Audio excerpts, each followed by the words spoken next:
নমস্কার বন্ধুরা, সবাই নিশ্চয়ই খুব ভালো আছেন। আমি একজন ভর্তা প্রেমী মানুষ। ভর্তা হলে আমার আর কোনো কিছুর প্রয়োজন হয় না।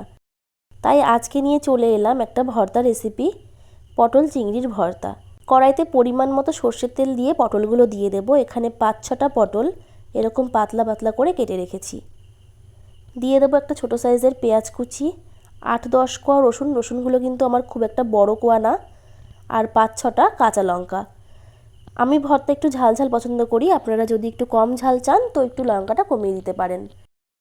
আর দিয়ে দিলাম পরিমাণ মতো লবণ।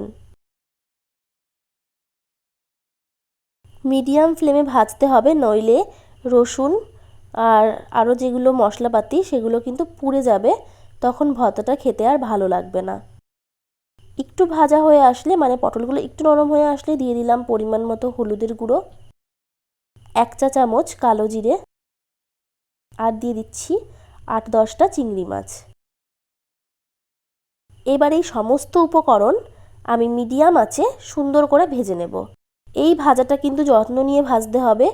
এখন যদি আমি গ্যাসের ফ্লেমটা বাড়িয়ে দিই তাহলে রসুন আর কালো জিরেটা পুড়ে যাবে, আর যখন আমি ভর্তাটা বাটার পরে খেতে আর ভালো লাগবে না।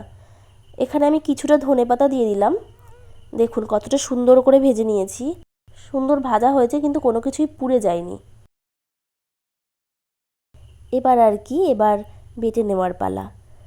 যদি শিলনোড়ায় বাটা যায় তাহলে কিন্তু স্বাদ দ্বিগুণ বেড়ে যায়।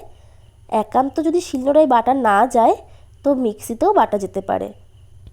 এবার উপর থেকে একটু কাঁচা সর্ষের তেল ছড়িয়ে দিলাম।